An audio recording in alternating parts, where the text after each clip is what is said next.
Assalamualaikum warahmatullahi wabarakatuh. Sampurasun.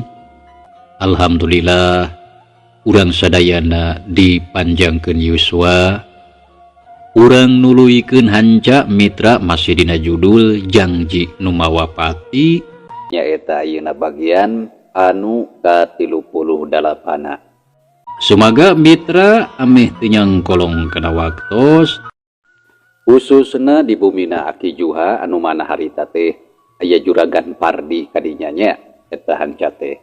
Sumaga mitra ceuk Aki mah mending oge sok gerabruk-brak ayeuna ka Aki caritakeun naon anu baheula kajadian. Bisi ujang baheula kungsi ngalakukeun kasalahan gancang geura aku. Lamun ujang kungsi ngalakukeun kasalahan ka papada jalma gancang geura menta dihampura. Itu deui lamun ujang ngalakukeun dosa jeung kasalahan ka Allah sagancangna urang teh kudu menta dihampura. Sok gancang geura tobat sarta kudu sanggup pikeun mempertanggungjawabkeun sagala rupa dosa jeung kasalahan anu geus dilakukeun ku urang. Tah kitu ceuk Aki mah. Cenah eta kunaon Aki ayeuna ngomong ka ujang kitu? Lantaran Aki teh nyaah ka ujang sakulawarga. Komo ka barudak mah anu katingali sakitu balageurnya. Hariwang bisi nambahan korban. Aki Juha ngomongna panjang lebar. Ari juragan Pardi sajongjongan mah jempe bae teu ngomong ngadenge kitu teh. Kumaha jang kaharati caritaan Aki teh? Si Aki tumanya deui bari neuteup ka juragan Pardi anu keur ngahuleng. Kaharti Aki eta oge. Tapi nya naon atuh anu kudu bruk-brak teh? Lantaran kuring mah teu pernah ngalakukeun dosa jeung kasalahan ka batur. Tapi naha geuning ari Aki beut kawas nuding ka kuring teh. Cik naon atuh anu ku kuring perlu dipertanggungjawabkeun. Kuring mah teu rumasa Aki, bener-bener teu rumasa. Sarta Aki teu kudu maksa. Jawab juragan Pardi nyaritana katingali bangun anu keheul. Jang Aki mah lain rek maksa ka ujang kudu mempertanggungjawabkeun dosa jeung kasalahan ujang. Lantaran Aki oge teu nyaho kana naon-naon anu geus dilakukeun ku ujang baheula. Tapi nurutkeun implengan Aki mah kajadian maotna anak ujang kitu deui pamajikan ujang. Ku cara anu sarupa kitu eta sakabeh aya hubunganna jeung awewe anu ku Aki katingali di saung. Nya atuh ari ujang daek mah bruk-brak nyarita sajujurnya ka Aki. Susuganna nye Aki bakal bisa nyulungan. Nah kitu jang. Ceuk Aki Juha terus nyoba-nyoba ngolongan hate juragan Pardi. Sangkan daek bruk-brak nyaritakeun anu sajujurna. Aki, lamun di Bandungan tita tadi Aki teh keukeuh ditasangkan kuring, kudu jujur sarta kudu bruk-brak. Cohagna mah tetep Aki teh teu percaya kana caritaan kuring. Sarta nuding lamun kuring baheula kungsi nganiaya jeung nganyeri ka batur. Tapi kuring teh teu rumasa Aki. Sakali deui teu rumasa kuring mah kadenge atawa henteu. Ceuk juragan Pardi ngomong rada bedas samalah beungeutna oge katara sebu beureum. Da puguh ampeg ka si Aki. Ari si Aki ningali tingkah pola Pardi kawas kitu teh meuni olohok. Samalah hatena rada hanjelu lantaran geuning Pardi teh boga hate anu bangkarak teuas. Sarta teu bisa narima pepeling anu dibikeun ku si Aki. Yang ari ujang keukeuh mah ngarasa jadi rumasanya teu naon. Eta oge tapi teu kudu bari ambek sagala lantaran Aki mah ngan ukur ngelingan. Da puguh bakat punya tapi ari ujang mung narima kana pepeling ti Aki mah nya sabodo teuing. Heug bae kumaha karep sorangan eta mah. Sabab Aki mah geus moal pipilueun. Nya geus we kitulah. Aki mah teu kudu pipilueun kana urusan kulawarga kuring. Jauh-jauh kuring teh haja datang ka dieu nepungan ka Aki. Ari sugan teh rek nyaritakeun pasoalan naon. Ari pek teh kalah nyaritakeun masalah anu teu puguh. Aki, tah ayeuna mah kuring rek amit permios. Ceuk Juragan Pardi harita terus amitan ka si Aki paromana katingali baketut baeud. Teu matak pikarasapeun jung nangtung gejelik turun ti tepasnya satuluy nanging kik balik keluar tiuk deui ka tukang. Ninggalkeun si Aki anu keur olohok bengong. Astagfirullahaladzim. Nyaha geuning kitu kalakuan Jang Pardi teh. Teu lah manehna teh geus teu bisa dielingan. Boros satadina mah aing teh boga niat hayang nulungan. Tapi teu nanaon. Ari manehna mungeun mah. Ya, jadi batu.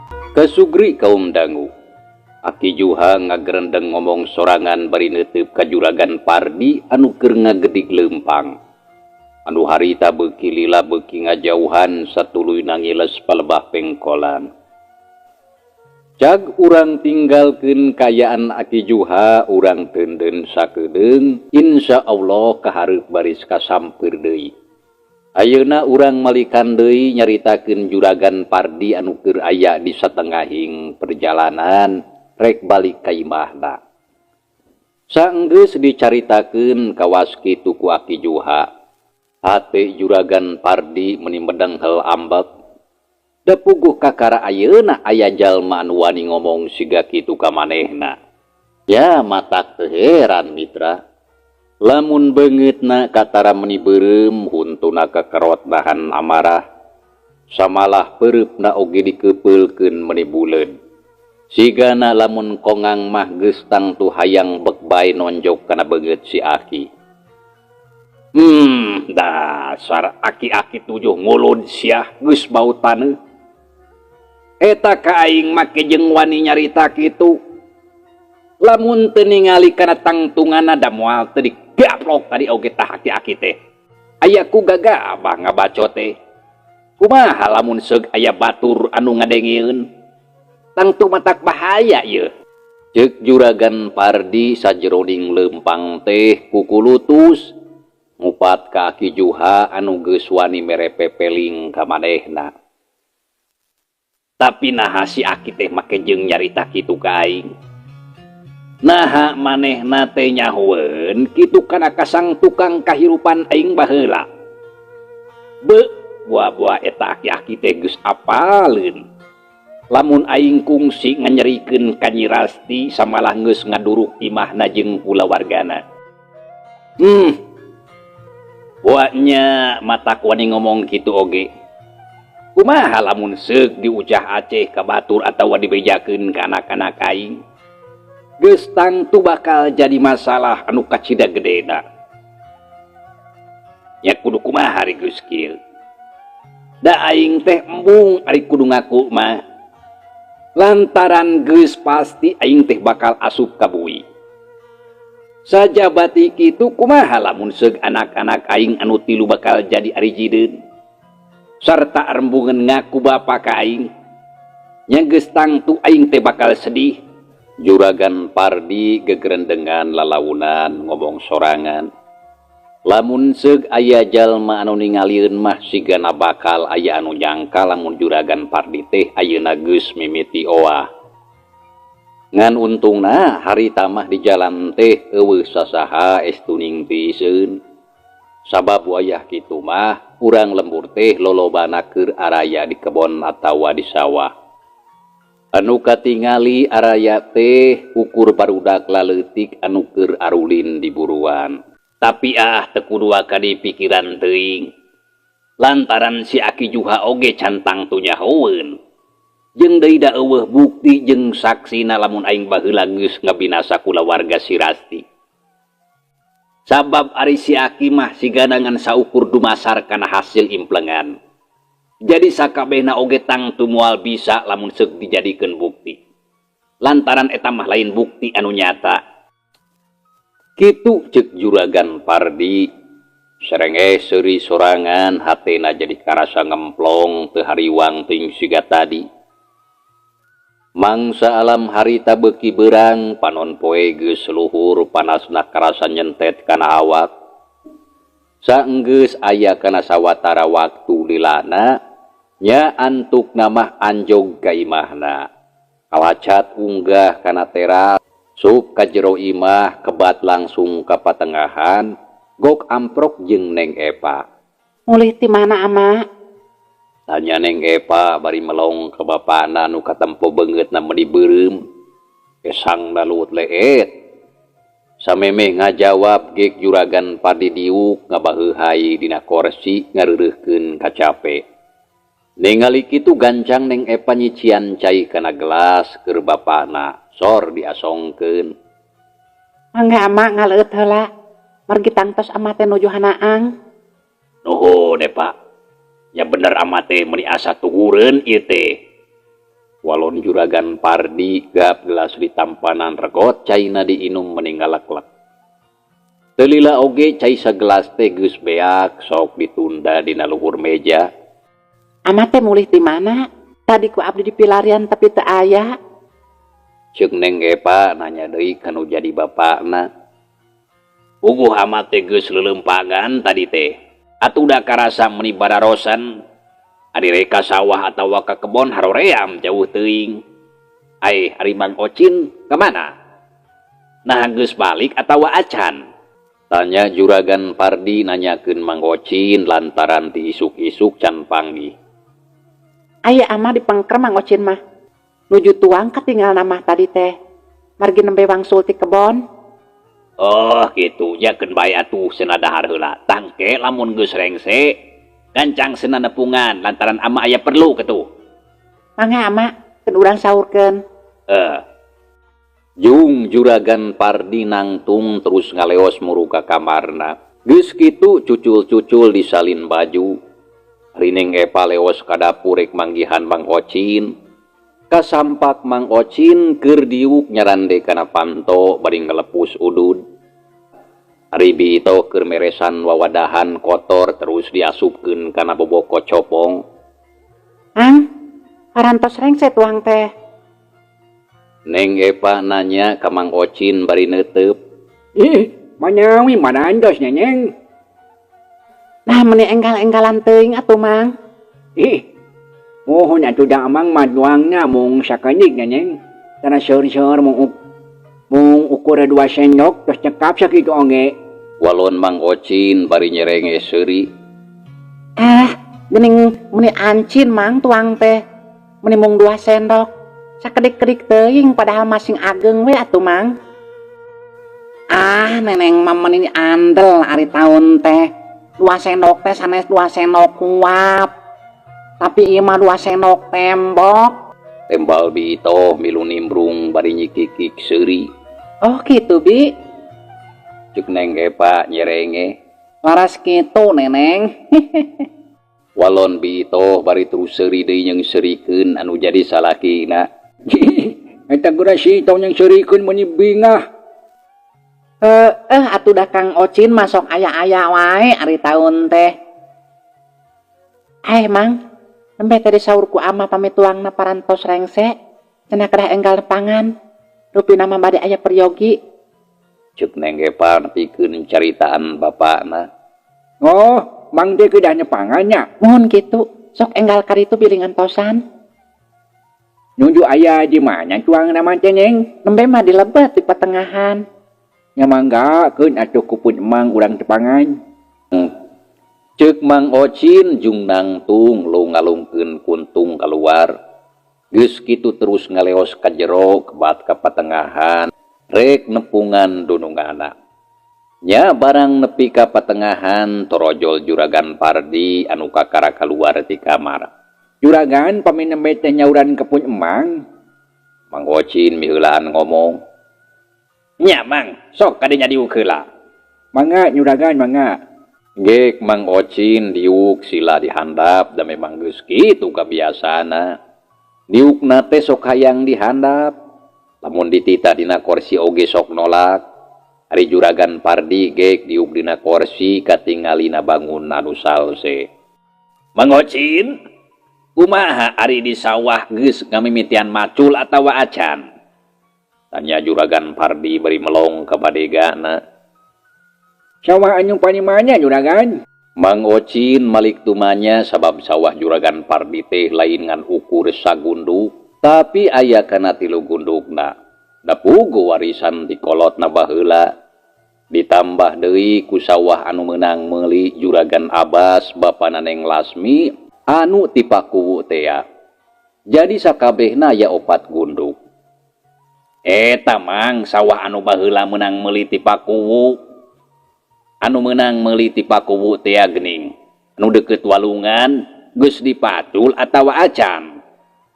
Oh, sawah anu di Pangkungu. Kungu teh acan juragan anu paling nya mah.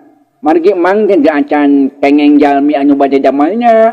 Tapi pami anu sanesna mah tos beres sadayana oge mung kantun anu eta manawi atuh engke sonten bade milarian heula. Nya mamanawian aya kitu ge. Margi apa nuju usu mancul janten rada sesah milari anu damal teh. Jawab Mang Ocin, da memang nya ari usu macul mah anu garawe teh sok rada hese. Da puguh sok loba anu ngabutuhkeun. Kira-kira butuh sabaraha urang Mang anu gawe teh? Nya antu kirang langkung kana 5 we biasanya mah. Tapi pami aya jalmina mah nya langkung seueur langkung sae supados enggal rengse. Ya sok atuh gancang neangan. Nya lamun aya mah 8 urang atuh anu digawena sangkan tere beres. Kira-kira sabaraha poeun Mang? Ya pami anu damalnya aya 8 jalmi mah paling kana 3 dinteun juragan. Ya heug atuh sakalian we bere duit teh heula. Ngarah sarumangeteun anu digarawena. Jeung deui bisi barutuheun. Ki atuh daguan sakedeung kuring rek nyokot heula duit da.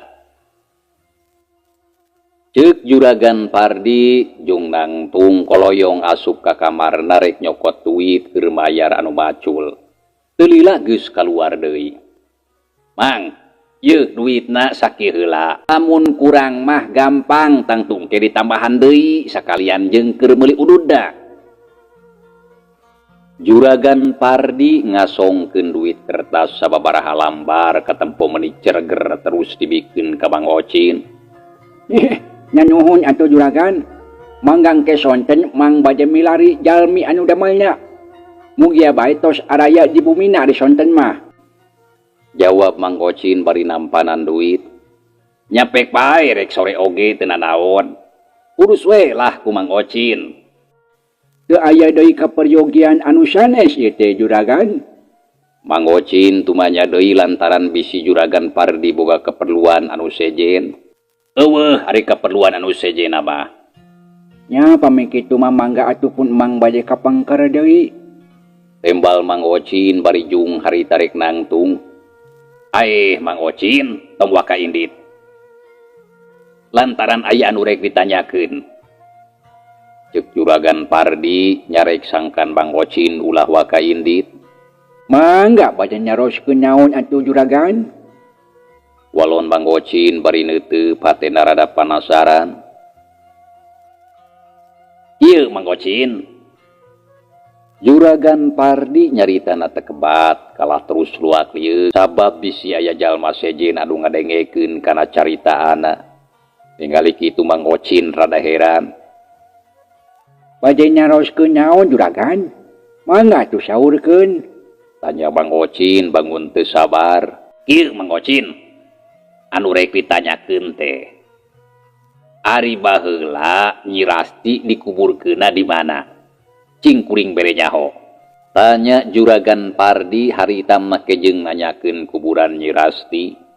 Ditanya kitu Mang Ocin tarangna katara kerung lantaran kacida ngarasa heran.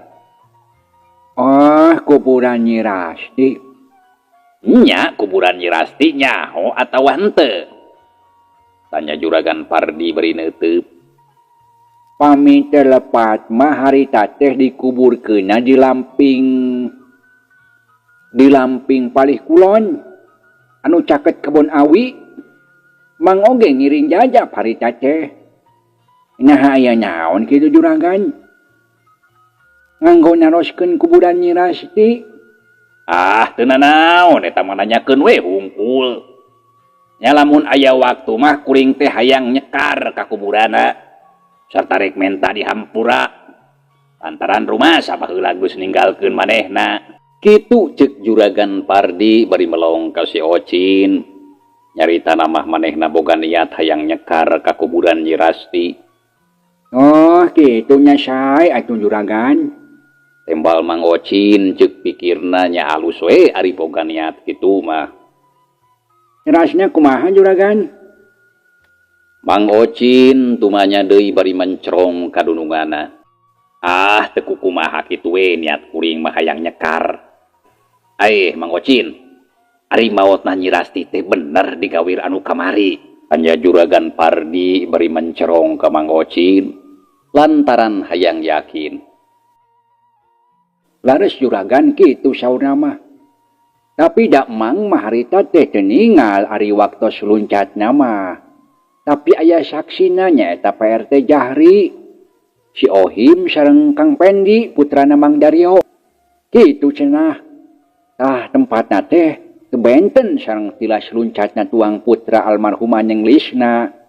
Tah persis pisan kitu saur anu nyarios mah. Kitu ceuk Mang Ocin ngomongna Daria. Ari Juragan Pardi ngahuleng ngadenge kitu teh rasi ngeteuy Kaneng Lisna anakna anu can lila maot lantaran luncat ka jurang. Sarta disaksian pisan ku panon sorangan. Lenyap atuh hatena ngalenyap. Ras inget deui lamun harita teh anakna keur kakandungan geus 6 bulan. Tangtu sarua jeung Nyi Rasti sabab baheula kungsi bebeja. Lamun manehna teh keur kakandungan sarta menta tanggung jawab tapi teu dipalire. Samalah kalah dituding anu lain-lain. Geuning kajadianna teh beut sarua pisan. Kawasna mah bener ieu teh mangrupakeun hiji wawales keur aing. Kitu ceuk greunteus hate Juragan Pardi. Juragan? Nah yang kebenyogian deui anu sanes. Mang Ocin tumanya kadunungan anu keur ngahuleng. Henteu Mang Ocin, geus we sakitu. Jika ditu bisi rek neruskeun deui hanca pagawean mah. Walon Juragan Pardi ngajurungkeun ka Mang Ocin. Da puguh geus eueuh deui anu rek ditepikeun. Sakabeh urusan geus dianggap rengse. Nya mangga atuh Juragan dikantun. Mang Ocin amitan jung nangtung tina diukna. Nya jika itu. Nya geus kitu mah Mang Ocin terus ngaleos bat ka tukang ninggalkeun Juragan Pardi anu keur diuk sorangan. Saditinggalkeunna ku Mang Ocin, Juragan Pardi harita kalah terus ngahuleng lantaran eueuh batur ngobrol. Keur kitu ras inget deui kacaritaan Aki Juha tadi anu ditepikeun ka manehna. Nah bener kitu caritaan si Aki teh. Lamun pamajikan jeung anak aing teh maotna aya hubunganna jeung kalakuan aing baheula. Lantaran cenah aya patula patalina jeung saurang awewe anu katingali babarengan jeung aing di saung. Lamun bener kitu sigana moal salah. Anu ngaganggu ka kulawarga aing teh pasti jurigna si Rasti ieu mah. Sigana mah manehna marakayangan sarta ngakalakeun ka aing. Kitu ceuk greunteus hate Juragan Pardi. Manehna inget deui kana caritaan si Aki anu tadi. Hatena anu tadi geus ngarasa tentrem mimiti ngarasa hariwang deui. Kudu kumaha pipetaeun aing atuh lamun geus kieu. Lamun menta tulung ka Ki Juha tangtu aing kudu daek ngaku kana kasalahan. Sarta kudu daek mempertanggungjawabkeun sagala rupana. Tapi lamun henteu aing sok inggis anak-anak aing jadi korban. Juragan Pardi galecok dina jero hatena. Pikirana muter neangan akal, da puguh teu mikeun ari anak-anakna kudu jadi korban anu saterusna mah. Lamun kieu cara nama aing teh ulah cicingeun. Tapi kudu gancang ikhtiar neangan cara pikeun nyalametkeun diri aing sakulawarga. Tapi aing kudu ikhtiar ka mana? Sigana ieu mah kudu neangan jalma anu bisa. Kitu ceuk Juragan Pardi terus rumenghap narik napas panjang. Jung nangtung terus asup ka kamar goledag ngagoler dina kasur. Reupeurem sirahna karasa lieur meuni uleng balas mikiran pasoalan anu keur disanghareupan. Kasugri kaum dangu. Urang kocapkeun sorena. Juragan Pardi geus luntang lantung deui di buruan. Harita terus lelempangan bae sorangan kawas jalma anu keur linglung. Dina kayaan kitu lar aya saurang lalaki ngaliwat anu tayalian ti Mang Ohim. Punten Juragan. Cek Mang Ohim nanya sok sanajan nya oge manehna teh lain pagaweena, tapi sok nyebut Juragan lantaran kabawakeun ku batur sarta ngahargaan kana kaayaana. Bangga. Geus ti mana Him? Walon Juragan Pardi ngarere terus nanya. Wangsul ti kota Juragan. Puguh ti Cimahi abdi teh. Jawab Mang Ohim bari seuri. Nah geus naon ti Cimahi euy? Juragan Pardi tumanya deui bari neuteup. Parantos ngalayan. Pun adi puguh oge teu damang. Baru kadi maneh teh keur geringnya. Nah gering naon atuh Ohim? Tanya Juragan Pardi meuni talete. Ya eta puguh duka Juragan. Margi panyawatna teh teu acan kapendak ari ku dokter mah.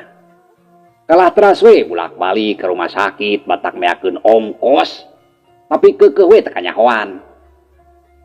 Nya duka teuing panyakit naon da teu puguh sidik oge teu aya katerangana. Ceuk Mang Ohim ngajelaskeun ngeunaan panyakit anu ayeuna keur kaalaman kunu jadi adina. Anu memang nya panyakitna teh can kanyahoan. Oh kitu. Ari saterusna kumaha atuh? Ya terasna mah dibantu deui we karo rompok. Margi teh aya mendingna di rumah sakit oge.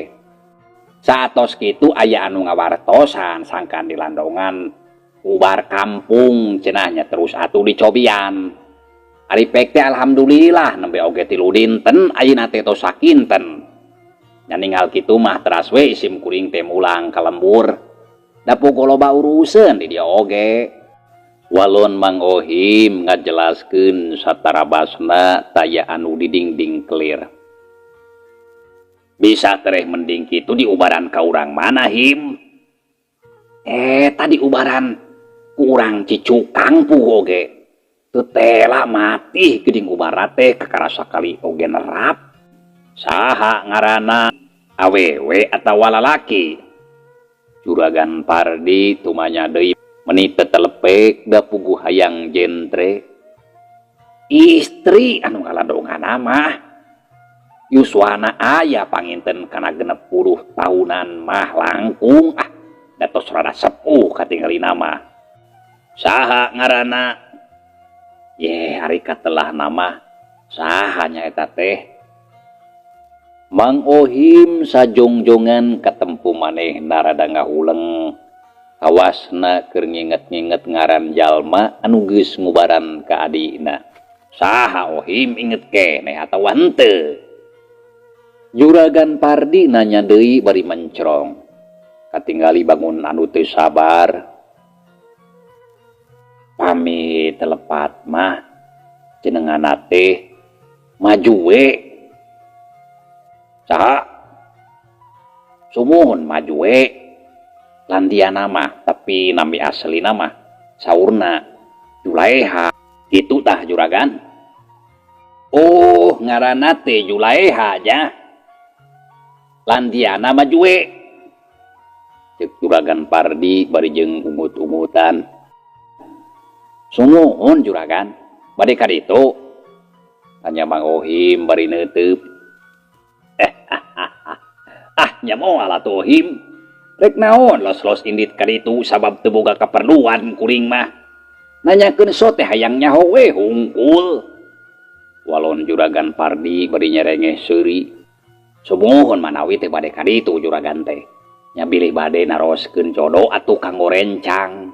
Argi apan Juragan teh anom kene sakitu mah cekap we bami kadu deui bojo teh.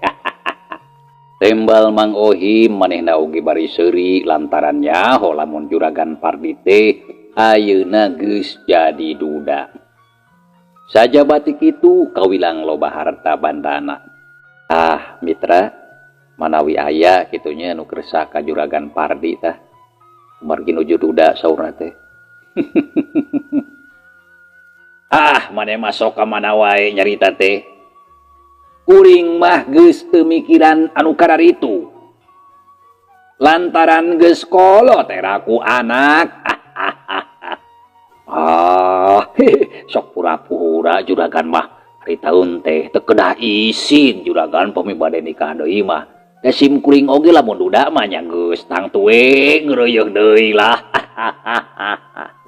Ceuk Mang Ohim bari ngabarakatak seuri. Lantaran waktunya pi alatan bangsa bisa mitra jag ieu carita urang tunda heula nya. Insyaallah mungkin urang lajengkeun deui. Hatur nuhun kana naon rupi perhatosan wilujeng kantun. Wassalamualaikum warahmatullahi wabarakatuh. Disimputan